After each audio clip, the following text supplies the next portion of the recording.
పీగన్నవరం నియోజకవర్గం మామిడికుదురు మండలం ఆసిర్లపూడి గ్రామంలో సిపిడబ్ల్యూ స్కీము చాలా కాలం నుంచి ఉండటం జరిగినది.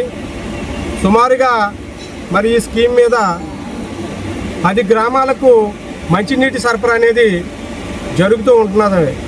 కానీ మరి ఈ కూటమి ప్రభుత్వం వచ్చిన తర్వాతన అన్ని వ్యవస్థల మీద కూడా మరి కుంటుపడిపోవడం అనేది జరగబోతుంది కూడా. మరి పాసిలపూడి సంబంధించినటువంటి సిపిడబ్ల్యూ స్కీమ్ దగ్గర మరి మేము వైఎస్ఆర్ కాంగ్రెస్ పార్టీ కుటుంబ సభ్యులు అందరం కూడా అలాగనే ఈ గ్రామాల్లో ఉన్నటువంటి ఎవరైతే ప్రజలు ఉన్నారో ఆ ప్రజలందరూ కూడా మరి స్కీమ్ని సందర్శించడం జరిగింది.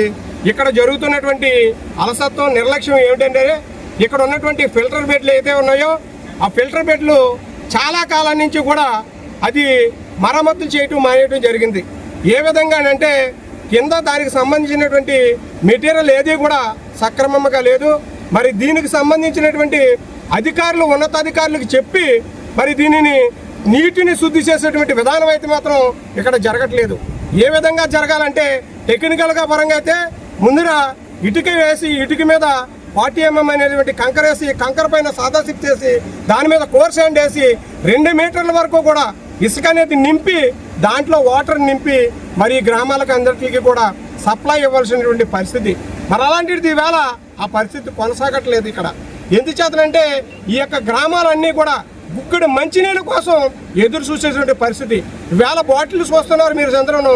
ఈవేళ మురుగునీరులో కాలం ఏ విధంగా మురుగునీరు వస్తుందో అలాగని ఈ సిపిడబ్ల్యూ స్కీమ్ నుంచి సప్లై అవుతున్నటువంటి పంపిణీ జరుగుతున్నటువంటి వాటర్ కూడా అదే విధంగా ఉంటున్నదని పబ్లిక్ అందరూ కూడా డయేరియా వ్యాధి వస్తే మేము చాలా ఇబ్బంది పడే పరిస్థితి ఉంటుందని కూడా చాలా భయభ్రాంతులకు గురవడం జరుగుతుంది.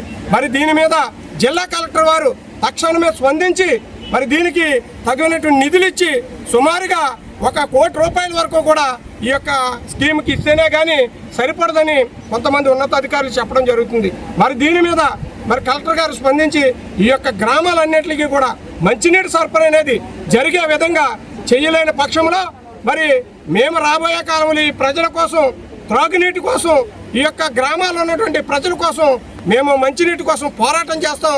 రాబోయే కాలంలో మరి రోడ్డు మీద ధర్నా చేసి వారికి నీటి పంపిణీ అయ్యేదాకా కూడా మేము ఎక్కడా కూడా అలసత్వం వహించుకోకుండా మరి మీరు తక్షణమే చర్య తీసుకుని మరి వారికి న్యాయం చేయాలని కోరుతున్నాం. వీళ్ళకి న్యాయం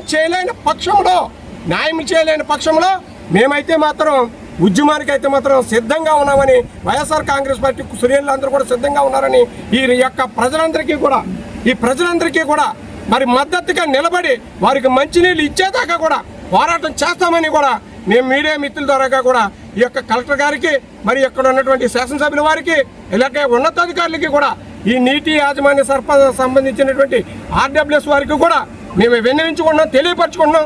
మరి ఇది జరగలేని పక్షంలో మరి పోరాటానికైతే మేము సిద్ధంగా ఉన్నామని తెలియజేసుకుంటూ సెలవు తీసుకుంటున్నాను.